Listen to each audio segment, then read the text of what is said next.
Hello everyone, welcome to Leadership 101. I hope you're having a good day. Today we're going to be talking about leading with difficult employees or leading difficult employees. As a leader, it's inevitable that there will be times when you come into contact with employees that you may choose to label as difficult in quotes. So how do you handle such situations? I'm going to talk you through and provide you some training and some tips on how to deal with that.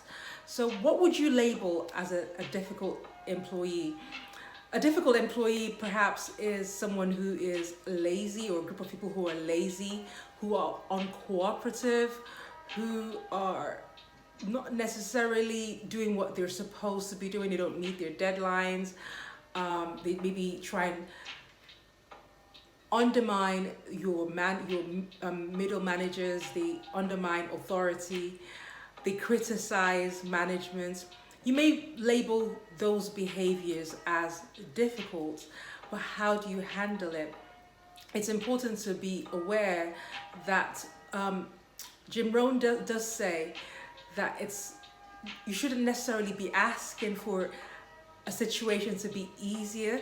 Don't wish the situation is easier, wish that you were better.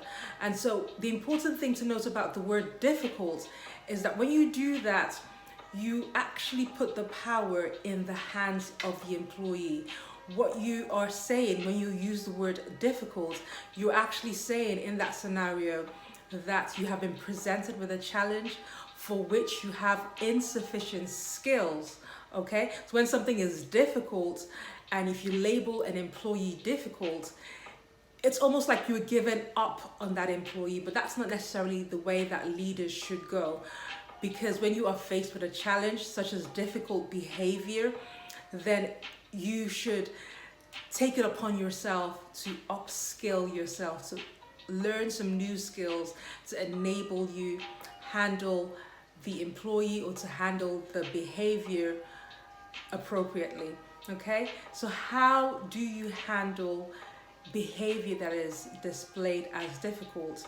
Steve Covey, in his book 7 Habits of Highly Effective People, says seek to understand. So I will say try and understand the employee's mindsets, try and understand where they're coming from. Meet with the employee and try and find out what the issue really is. Identify what the issue is. And when you have a better understanding of the situation, then you'll be better equipped to deal with the behavior that you're being challenged with. Number 2, separate the behavior from the individual. Why? Because when you do that, you give that employee the opportunity to change and to grow. Okay, because we are dynamic as human beings. We're not stationary. We evolve all the time.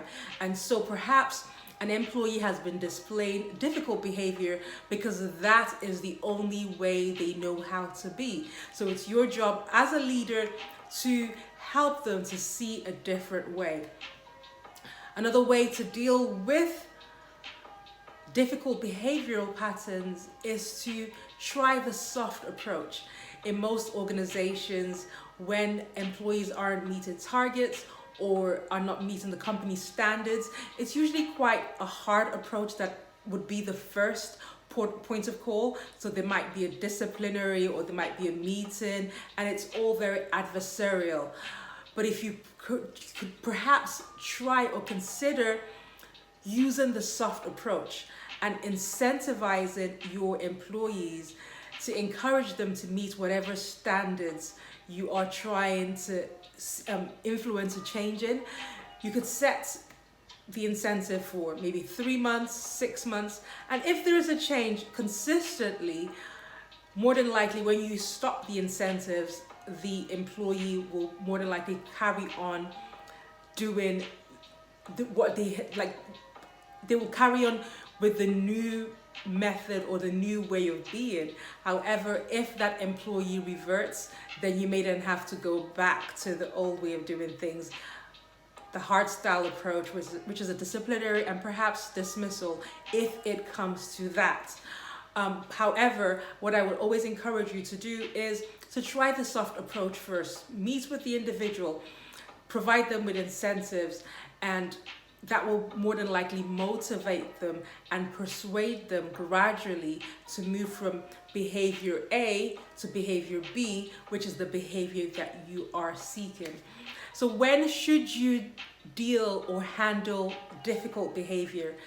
I am a firm believer that difficult behavior should be handled in its inception stage, when it is small, when it is in its seed form. Why? Because an employee who is difficult does have the power to negatively impact the others in your organization. If you have an employee that's always criticizing management, they may rub off on your other employees. So when you find that out, when you catch that in its inception, meet with that employee, find out what it is that they would like to see. Perhaps they require more responsibility, because people often have things to say when they are not necessarily responsible for delivering results. But if your employee is being critical of management in a particular area, then perhaps you may want to give them responsibilities in that particular area to bring about change. And when they have experience of dealing with the issue, they may have more sympathy for management when things don't change overnight as they would expect in their criticism or in their critical words that they have previously levied. So what I'm saying is, catch difficult behavior at its very inception. Ensure that you take responsibility for difficult behavior. Not that you own the difficult behavior, but as a leader, you take responsibility for effecting a change, for learning the skills that you require to bring about a change in that employee or group of employees, as the case may be. These are my tips for you. Please feel free to share this video with whoever you think needs to hear it. Until next time, from my heart to yours, you take it easy. Bye.